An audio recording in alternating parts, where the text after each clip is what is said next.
Nah sekarang ini kan masih Syawalan ya Ustadz ya, masih banyak juga mungkin namanya orang-orang atau sahabat Binamas juga yang mungkin bersilaturahim yang jauh-jauh seperti itu Ustadz. Nah sebenarnya ada tidak sih dari Islam sendiri adab-adab untuk halal bihalal Ustadz, apalagi untuk yang jauh, apakah harus janjian terlebih dahulu Ustadz? Monggo silakan. Terima kasih Mbak Nada. Jadi kalau kita berbicara halal bihalal dalam arti tradisi, seperti yang dilakukan oleh kita silaturahim ke tetangga dengan mubeng-mubeng, muter-muter dari satu ke tempat yang lain, ini ya mungkin sulit ditemukan dasar hukumnya. Oleh karena itu dasar hukumnya itu adalah yang dipakai adalah dasar hukum perintah bersilaturahim.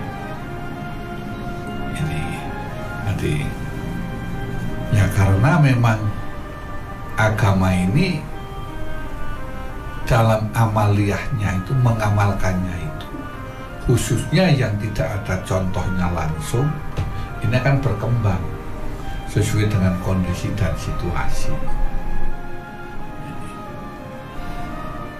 Salah satu contoh masalah kegiatan kita setelah Idul Fitri.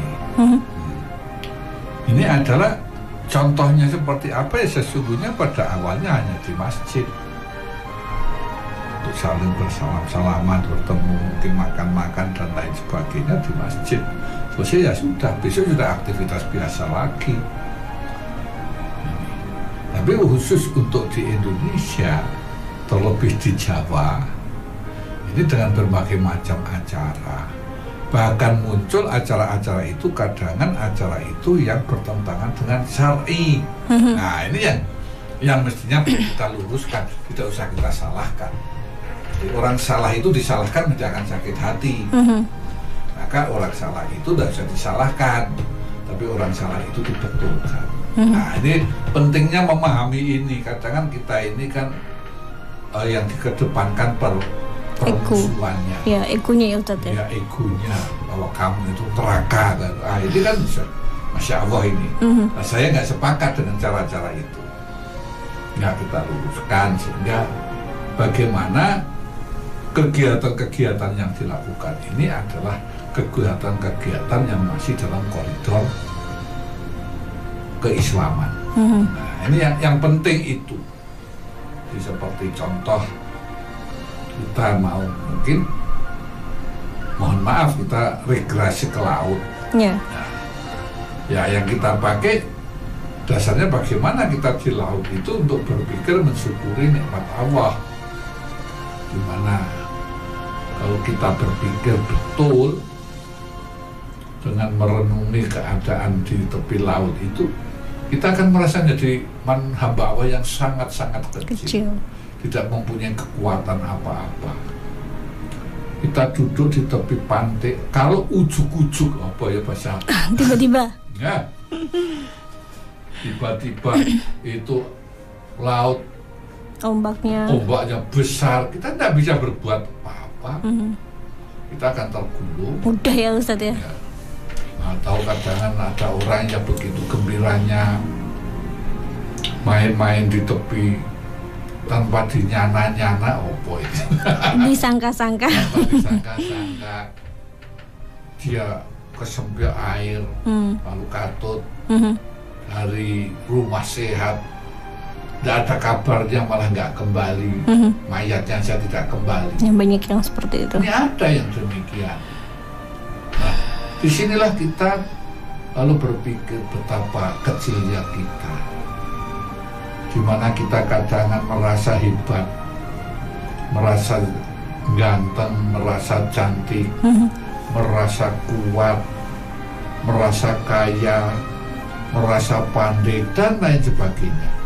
Nah, perasaan-perasaan itu ternyata dengan kita merenung di tepi pantai itu kadang bisa mendatangkan hikmah-hikmah tentang mengakui kebesaran Allah yang maha segala-galanya. Nah, ini yang harus kita kembangkan. Sesungguhnya setiap melakukan sesuatu, kita kembali untuk selalu mengingat Allah. Masalahnya apa?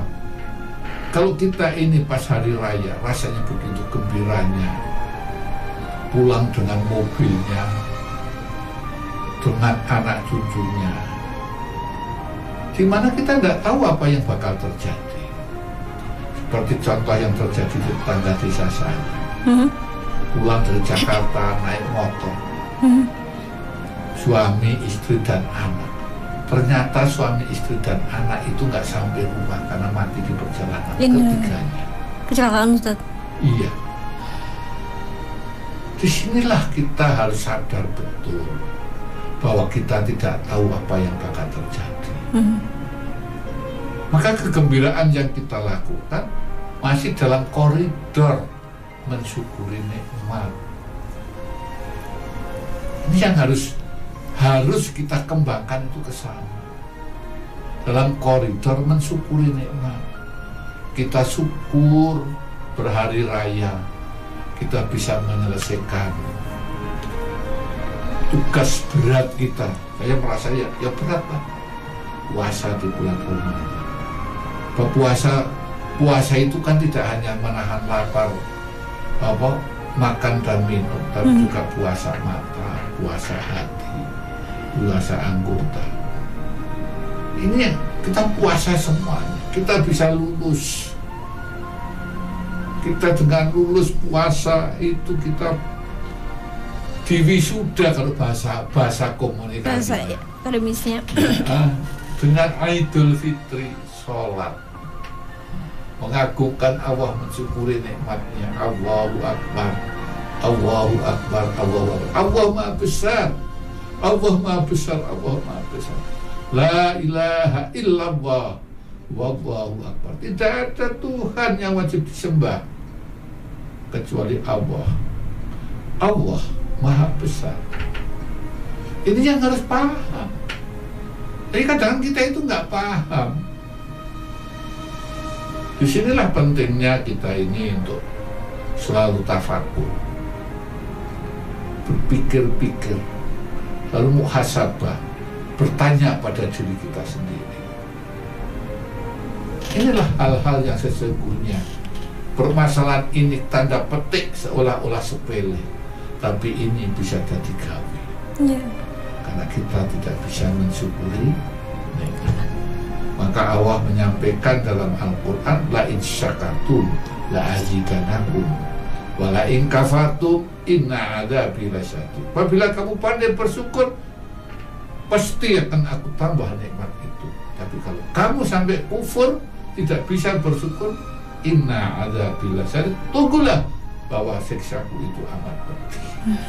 Inilah hal-hal yang harus kita perhatikan, harus kita renungkan, harus kita lakukan, harus kita resapi, sehingga kita menjadi abdan maskuro, hamba yang pandai bersyukur. Jadi hakikat kita itu beridul fitri, kita mensyukuri nikmat hakikatnya, bukan kita bersenang-senang. Bahkan mohon maaf, ada yang mohon maaf ini over dengan pesta-pesta mabuk-mabukan. Nah ini kalau pesta sih monggo-monggo ya, mabuk-mabukannya bahkan mungkin sampai terjadi pesta seks dan lain sebagainya. Na'udzubillah min dzalik. Itu katanya itu merayakan Idul Fitri. Nah ini cara-cara itu bukan cara yang dibenarkan. Nah, karena itu kembali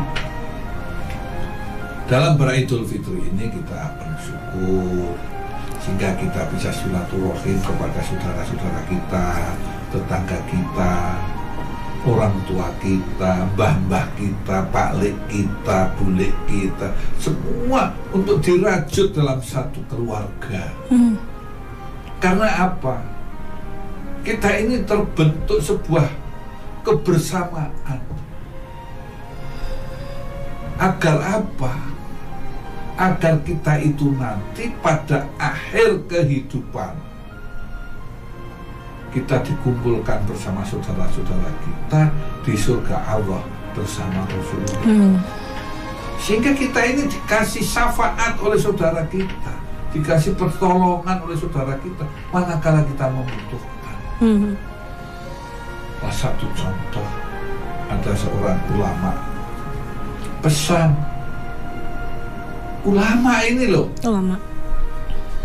pesan kepada sahabatnya pas dia sakit ditengok, dia dengan merangkul, karena dia tiduran dirangkul, minta dirangkul gini, sampai ditempelkan. Dia pesan si ulama yang sakit ini, tolong besok seandainya kau sudah mau masuk surga, belum ketemu aku, tolong aku kamu cari. Barangkali aku berada di neraka. Ulama saja berpikir kemungkinan diri kita ini masuk neraka. Ya kita ini yang ulah saja tidak kok sampai ulama. Belum ulama. Baru. Nah, inilah sesungguhnya orang semakin tinggi ilmunya, semakin tinggi ketakwaannya, itu semakin merasa kecil, semakin merasa tidak punya kemampuan. Sehingga minta pertolongan pada saudara-saudara sama kawannya. Nanti manakala akan masuk surga belum ketemu aku, tolong aku dicari. Sampai setakut itu ya Ustadz ya. Kalau belum ketemu Pak Rahmat ini ya tolong dicari saya. Insya Allah. Nah, begini, ini artinya terbentuk sebuah kekeluargaan, persaudaraan yang disebut dengan persaudaraan fidini wa dunya wal akhirat. Bersaudara di dalam beragama sesama muslim, dan bersaudara sewaktu kita masih berada di dunia, juga kita bersaudara di akhirat. Artinya apa? Saudara itu kan cara bahasa Jawa ini tega uripe ra tega patine. Nanti kalau ada penderitaan bagaimanapun kita tetap menolong, walaupun kita itu bencinya Masya Allah tanda petik, tapi kalau dia menderita bagaimanapun itu adalah saudara. Nah inilah yang perlu kita kembangkan kepada anak turun kita. Hingga maka kalau kita silaturahmi tempat simbah, tempat Pak Le, Bule, Pak De, Bude, anak-anak di bawah. Nah, sekarang kan nggak begitu. Anaknya punya aktivitas masing-masing. Gitu. Tapi kalau saya enggak, dimanapun anak saya bawa. Pokoknya ini hari adalah ini hari untuk Bapak. Tegas saya.